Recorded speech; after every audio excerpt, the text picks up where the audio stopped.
నమస్తే భయ్య, మీ పేరు? కొల్లూరు దుర్గాప్రసాద్. దుర్గాప్రసాద్ గారు ఏం చేస్తుంటారండి మీరు? మేము ఇక్కడ లోకల్గా వెహికల్స్ అండి, స్కూల్ పిల్లలకి ట్రాన్స్పోర్ట్. అవును సార్, ఏ ఊరండి మీది? ఒంగోలేనండి. ఎక్కడ ఉంటారు సార్ ఒంగోలులో మీరు? గోపాలనగరం. సార్, ఎలక్షన్స్ రాబోతున్నాయి.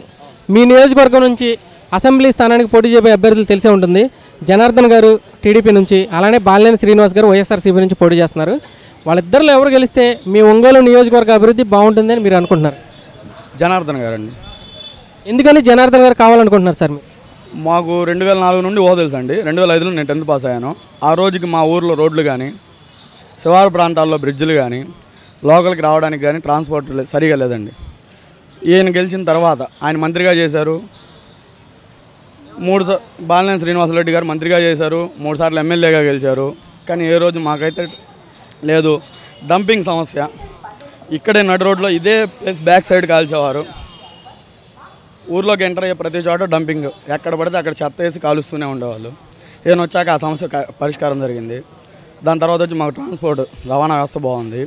కాలువలు కడుతున్నారు, రోడ్లు పెద్దవి చేశారు. మాకు ప్రకాశం భవనం కలెక్టరేట్ కానివ్వండి, రైల్వే స్టేషన్కి వెళ్ళి రోడ్డు వేయడానికి కూడా ఆ మంత్రి గారికి కుదరలేదు. 15 సంవత్సరాలు మన ఎమ్మెల్యేగా ఉండి. మానుగుంట మహేందర్ రెడ్డి గారు ఎమ్మెల్యేగా, ఆయన మున్సిపల్ శాఖ మంత్రి అయిన తర్వాత ఆ రోడ్డు శాంక్షన్ చేశారు. అక్కడ నుండే మా ఒంగోలుకి కొంచెం మార్పు మొదలైంది. దాన్ని జనార్దన్ గారు పూర్తి చేస్తున్నారు. ఆయన గెలిస్తే ఇంకా బాగుంటుంది అనుకుంటున్నాం. సార్, ఒంగోలు పార్లమెంట్ స్థానానికి పోటీ చేయబోయే అభ్యర్థులు కూడా తెలిసే ఉంటుంది.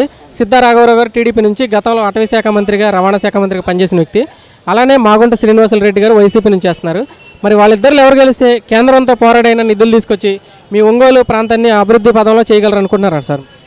మొదటి నుండి కూడా ప్రకాశం జిల్లాలో ఎంపీ అభ్యర్థులు ఎవరు నియోజకవర్గాన్ని అభివృద్ధి చేయడానికి ఎవరు కృషి చేయలేదండి. ఈరోజు కాదు, గతం నుండి కూడా మాకు తెలియకముందు మాగుంట సుబ్రహ్మణ్యరెడ్డి గారు చేశారని ఆయన మీద పేరు ఉందే తప్పితే, ఆ తర్వాత మాకు తెలిసినంతవరకు మాగుంట శ్రీనివాసరెడ్డి అయినా ఇంకొకరైనా చేయలేదండి. మరి ఇప్పుడు వీళ్ళిద్దరిలో ఎలా ఉంటుంది అనేది చూడాలి. రాష్ట్రంలో ఇప్పటివరకు చంద్రబాబు నాయుడు గారి ప్రభుత్వం ఉంది. మరి చంద్రబాబు గారి పనితీరు మీద మీ అభిప్రాయం ఏంటి? బాగుందండి. అంటే మనకి ఇప్పుడు మనకు సొంతంగా మనకి డబ్బు కావాలనుకుంటే ఏమో ఆయన నచ్చడు.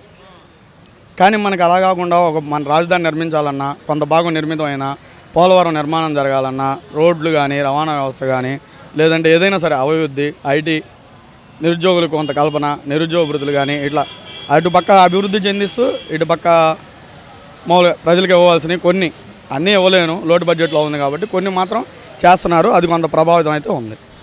అది మీకైతే టీడీపీ వస్తే ఆయనకే ఉండిద్దని మేము అనుకుంటున్నాం. రావాలని కూడా కోరుకుంటున్నాను. Thank you sir.